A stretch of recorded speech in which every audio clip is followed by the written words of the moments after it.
Assalamualaikum warahmatullahi wabarakatuh. Perkenalkan, nama saya Khairul Alfan, NIM 4301190044. Saya dari Fakultas Dakwah, jurusan Manajemen Dakwah. Di sini saya sedikit menyampaikan pengorganisasian pelatihan dakwah. Yang pertama yaitu pengertian pengorganisasian. Pengorganisasian adalah seluruh proses pengelompokan orang-orang, alat-alat, tugas-tugas, tanggung jawab, dan wewenang sedemikian rupa sehingga terciptanya organisasi yang dapat digerakkan sebagai suatu kesatuan dalam rangka mencapai tujuan yang telah ditentukan.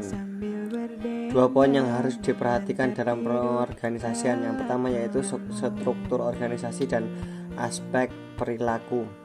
Bentuk-bentuk organisasi dakwah: organisasi garis, organisasi staf, organisasi fungsional, organisasi komit, organisasi matris. Pengorganisasian kebutuhan pelatihan dakwah: merumuskan kerangka acuan, mengendalikan bahan-bahan latihan untuk peserta, merencanakan survei kebutuhan latihan, membentuk kepanitiaan pelatihan dakwah, memilih orang yang tepat, pembagian kerja, pengarahan, manajer, sekretaris, bendahara, bidang internal, bidang eksternal, kepemimpinan sebagai kunci pengorganisasian, pengambilan keputusan konsisten, komunikasi yang baik, memberikan motivasi kerja, menciptakan kenyamanan kerja. Pelaksanaan pelatihan dakwah. Tahap pelaksanaan pelatihan dakwah ada 3, yaitu pembukaan, proses belajar dalam pelatihan, penutup. Memantapkan persiapan belajar. Persiapan yang mantap sebelum pelaksanaan latihan akan membantu dan menjamin lancarnya pelaksanaan latihan. Mencermati materi pelatihan dakwah. Dalam keadaan demikian, keutuhan dan kesatuan bahan, pembagian tugas, dan pola evaluasinya perlu mendapatkan perhatian, khususnya agar tidak timbul kesan simpang siur. Mencermati pelatihan dalam pelatihan dakwah. Pelatihan memiliki peran penting dalam pelaksanaan pelatihan dakwah. Ia dituntut mewakili kemampuan teknik dasar, edukatif, dan administratif. Mode pelatihan dakwah: mode pemasaran, mode curah pendapat, mode diskusi kelompok, mode diskusi panel, mode penguasaan, mode kerja kelompok, mode simulasi, mode bermain pernah, dan forum. Media pelatihan dakwah: karakteristik media, pembagian media, dan pemilihan media. Pengawasan pelatihan dakwah.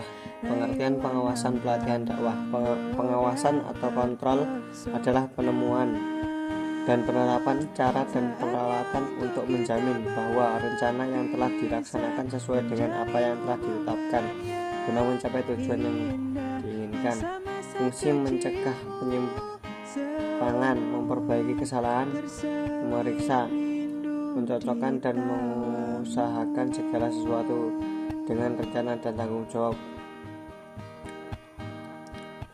Pengawasan pelatihan dakwah adalah rangkaian dari perencanaan serta pelaksanaan kegiatan pelatihan dakwah. Pengawasan ini dilakukan untuk melihat bagaimana perkembangan dalam pelatihan dakwah. Tujuan: kelancaran, memperbaiki kesalahan, dan mencegah kesalahan berikutnya. Keseruan dengan program awal. Proses pengawasan mengevaluasi dan menilai. Pengawasan langsung dilakukan oleh manajer. Pengawasan tidak langsung: manajer menerima laporan dari bawahan. Pengawasan berdasarkan kekecualian khusus masalah besaran dilakukan dengan kombinasi langsung oleh manajer. Pengawasan efektif: routing, scheduling, dispatching, dan follow up. Pengawasan pelatihan dakwah. Proses pengawasan pelatihan dakwah. Pengawasan dakwah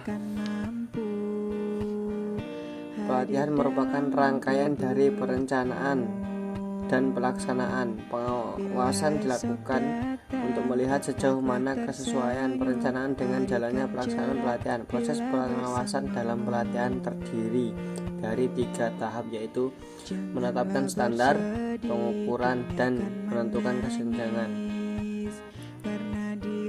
Langkah-langkah pengambilan keputusan untuk tindakan korektif. Yang pertama yaitu mengetahui hakikat dari masalah yang dihadapi, mampu mendefinisikan serta secara tepat.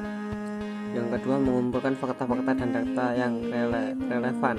Yang ketiga, mengelola fakta-fakta dan data-data tersebut. Yang keempat, menentukan beberapa alternatif yang mungkin ditempuh.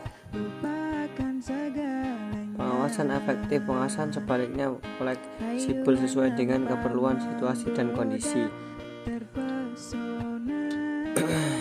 Dengan begitu, pengawasan hendaknya mengacu pada tindakan perbaikan yang senantiasa membangkitkan motivasi, tidak hanya mengungkap penyimpangan dari standar, tetapi juga penyediaan alternatif perbaikan dan menentukan langkah-langkah strategi perbaikan.